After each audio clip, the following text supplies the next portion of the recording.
My name's David Wrigley. It's brilliant to be here. I'm a GP as well, like Helen, and doesn't it make you feel angry when you hear how brilliant Helen was and what she said about what's going on in our NHS?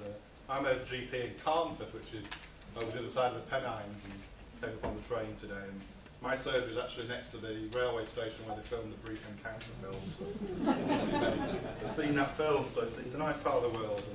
But it's great to be up here in the North East. So I was here last September actually for the People's Assembly, which was a brilliant gathering.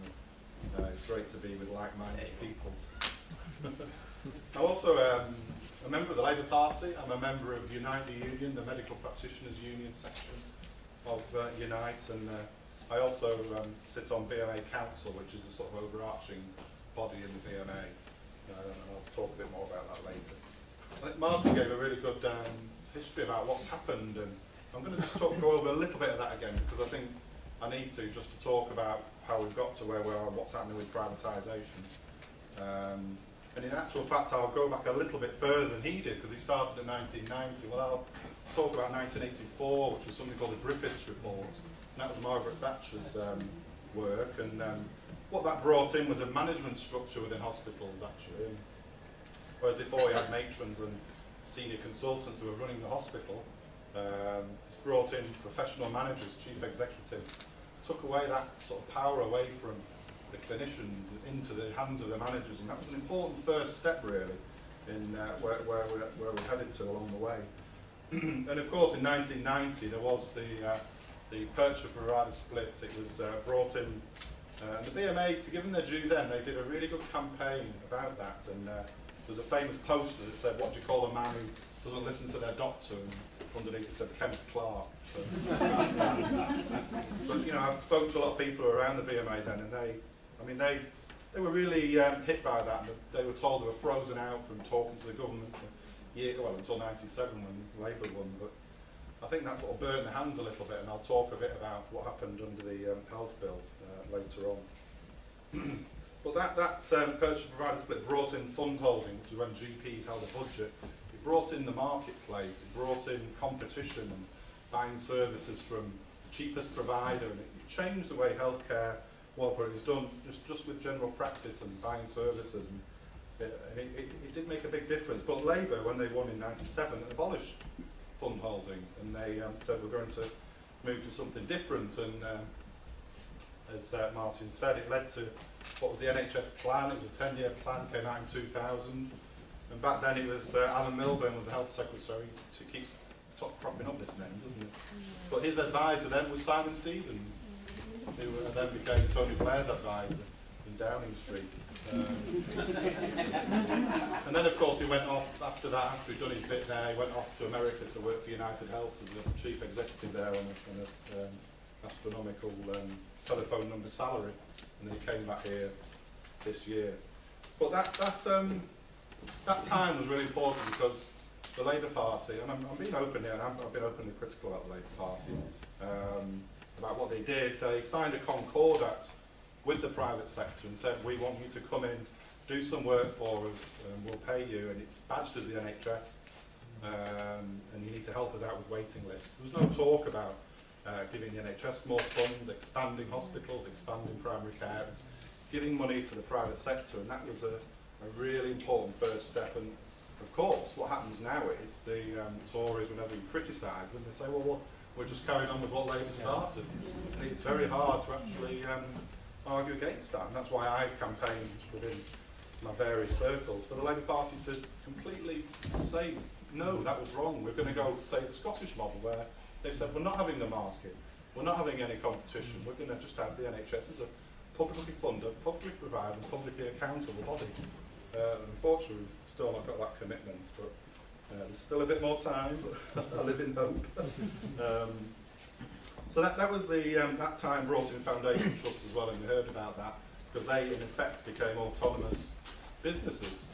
They had much more freedom with their funds, much more ability to raise money, and I'll talk about the Health Act and what that impact has on them as well.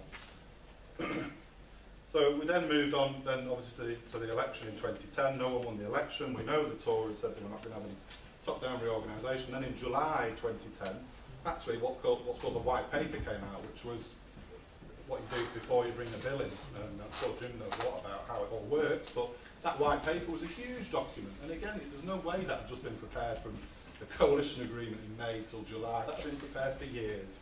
And in fact, Oliver Letwin and Andrew Lansley were quite pally for many years before, and they'd written a book called Privatising the World, it was called. And then Letwin famously said the NHS will not exist within 5 years of a Conservative government. That's actually one of his quotes. But the white paper came in, and I was on BMA Council at the time, and a few of my colleagues and myself, we immediately saw what this was about. We saw that this was all about opening up the NHS much more than Labour did to the private sector. And we began a campaign then immediately within the BMA and outside with Keep NHS Public to oppose the bill, to say this white paper's wrong, then it became the bill, and the bill is wrong. And this went on for nearly 2 years. It's a massive length of time for a bill going through Parliament. Unfortunately, in the initial stages, that July 2010 onwards, it was very difficult to get people to pick up on this and to get campaigning. I was stood on Market Square every Saturday in Lancaster talking to people, and everyone was supportive. So, oh, we didn't even know this was happening, nothing's going on. Of course, Labour were going through the turmoil of a leadership election, so they didn't do anything. And it just sort of carried on, and it was very hard to actually get people to pick up on what was going on. And a few of us and myself on council were trying to get the BMA to come out and oppose this. We put motions forward, and time and again it got knocked back. And we did get a special conference in February 2011. And again, it did sort of come out against it, but it was a bit wishy-washy, and it wasn't quite hard-hitting. I mean, the book does this. I've no interest in this. All the profits go to Keep NHS Public, but it does talk in here about who was complicit with this process. And there's three groups that I talk about. One is the media. I mean, the BBC were absolutely hopeless during the whole time. It just picked up on it right near the end, and it was far too late by then. And if you don't get the press involved, journalists and the media, then you're really fighting an uphill battle. The other ones, obviously the politicians, particularly the Liberal Democrats, they get a real card going at in there. The Liberal Democrats, really, they allowed this to go through. If they'd opposed it, then the true Liberal Democrats, their beliefs is to oppose it. It's the other ones like Clegg and Laws, they're the sort of right-wing part of the Lib Dems, and they're very keen on privatisation. But they were complicit and allowed it to go through. And then Shirley Williams in the House of Lords, she was fine words, but she always went through the lobbies with the Tory party, and that, to me, that doesn't wash with me, I'm afraid. But then the BMA eventually, a couple of us put a motion to the BMA in the late 2011. We got the BMA to oppose the bill completely, say withdraw it, get rid of it. But it was too late by then. It was far too late. And I do think, medical profession is to blame for some of this, because if they'd have got their act together, yeah, there was a lot of Royal Colleges to get together and oppose it, but again, it was too late. If the medical profession had got their act together from the beginning, they could have stopped it. And it's a real shame. But we are where we are, aren't we? And that's we've got to move on, but it just really does make your blood boil. Of course, the popular press don't help, because friends of mine, I'm married to a doctor, she's here, and I'm not a doctor, but they all assume doctors earn a massive amount of money and are totally self-interested. And of course, that does go back to the days when, 9/11, having to do deals with the doctors. That's ancient history. The right-wing press are really anti-medical professionals. You see it day in, day out, and anti-NHS as well. What you see in the press about the NHS is shocking. There's a real sort of conspiracy there, I feel. But CCGs came in, which are commissioning groups, and they were quite clever because they brought in this concept of Pathfinder CCGs in 2011, and people could apply to become them. And then Lansley stood up in Parliament and said, "We've got GPs behind us. They want to be part of this." And it was a real fallacy, but they were really clever about it. And of course, this isn't privatisation in the way that that utilities are privatised. But if you look at the definition of privatisation by the World Health Organization, what's happening to the NHS is privatisation. And the BBC have started using that term now, but again, it's a little bit too late. But you'll hear people say, "Well, it's not privatisation." Well, it is. And then I've spoken at many meetings, in hostile meetings, not with friends like themselves, where they say, "Well, you GPs, you're all private anyway. What are you talking about?"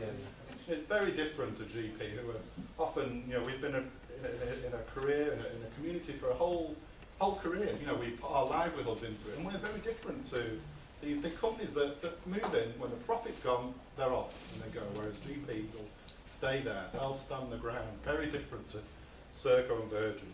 It happened with the breast scandal when those poor women who needed their breast implants removing. The private companies, what they even did, they went bankrupt and changed the name of their company to absolve themselves of responsibility. And the NHS picked it up. Great. But this is what the private companies are like. They just follow the profit. They do give good care when they have to, but they're just interested. The bottom line is profit, because every company has to make a profit for their shareholders. That's part of the Companies Act. So, that's why they're there. And this mantra about the NHS not being funded well enough, well, that's a complete lie. The NHS has got perfectly adequate amounts of money, £120 billion. Each year, and this is a little known fact, the NHS has a £2 billion surplus. It's not in deficit. And that money actually doesn't go back to the NHS, it's going to the Treasury, back to George Osborne. But not many people know about that. The journalists don't pick up on it. The money spent on the market, some people have put that figure at £10 billion, the reorganisation, the tendering, the lawyers, the accountants, £10 billion is spent on that. Well, get rid of the market, that can go on patient care. The NHS is not struggling. If you look at America, the most commercialised healthcare system in the world, they spend twice the amount per person than we do on healthcare. That's what a commercialised healthcare system's like. And of course, they rely on insurance, and 50 million people a year in America go bankrupt because they can't afford their health insurance bills. That's how bad it is. You break your hip, you've landed with a bill for £80,000 if you haven't got insurance. And even if you've got insurance, often you have to do what's called top-up. You'll get £50,000 reimbursed, but you have to pay the rest yourself. And there's an interesting story in The Guardian a few years ago about a chap who went into a small bank in a town in the Midwest of America, and he had a bag in his hand, and he got a gun out and said to the woman, he said, give me a dollar. And so obviously a gun there, she gave him some money and pressed the bell. Police turned up, arrested him, there was no struggle, he just went off quietly. And they were interviewing him and said, what on earth are you doing? Why are you holding him up for $1? It's madness. And he says, well, I'm homeless, he said, and I've got arthritis, I've got diabetes, I've got no painkillers, and if I get arrested, I can get healthcare free. That's how bad things are in that sort of healthcare system. And, I'm not one for scaring them, we are heading towards that system. Helen rightly said, every privatised healthcare system doesn't have a well-functioning primary care system. GPs as gatekeepers looking after patients, stopping them going into hospital, stopping them having procedures. All these privatised services, economies have the consultant as the investigating person. You'll go and see them and get multiple investigations, often ones that are not needed as well.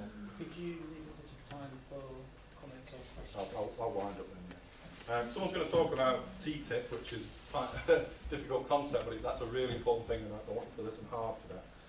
The other issue, the other scandal is PFI, of course, which is a real scandal for us as taxpayers.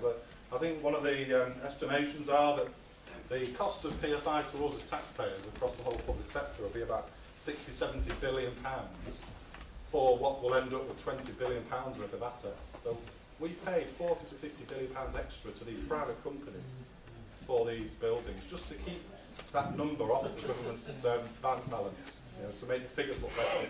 And it is a real disgrace, it really is. Privatisation is occurring in the east of England. There was a tender out for cancer services, £800 million contract in the east of England for cancer services. And it's interesting now, these contracts used to be 3 years or so. These are now 7 to 10 year contracts, very long contracts to get you through the next 5 to 10 years. It's very hard to get out of them. It costs a lot of money to get out of them. So I'll wind up now. It's great to have questions, but it's fantastic to have you all here. I think the main thing is go out, tell people what's happening. Lobby your MP. Really get people to write to MP, because if you write to an MP, they do listen, and particularly if they get a number of letters on an issue. They've been having loads of letters about the passport office, and something's happening about that. So if they get letters about the NHS, they do start to sit up and listen. And also about the book, because in here it tells you what you can do about where you go and what you can do to help the NHS. So thanks for coming. Thank you.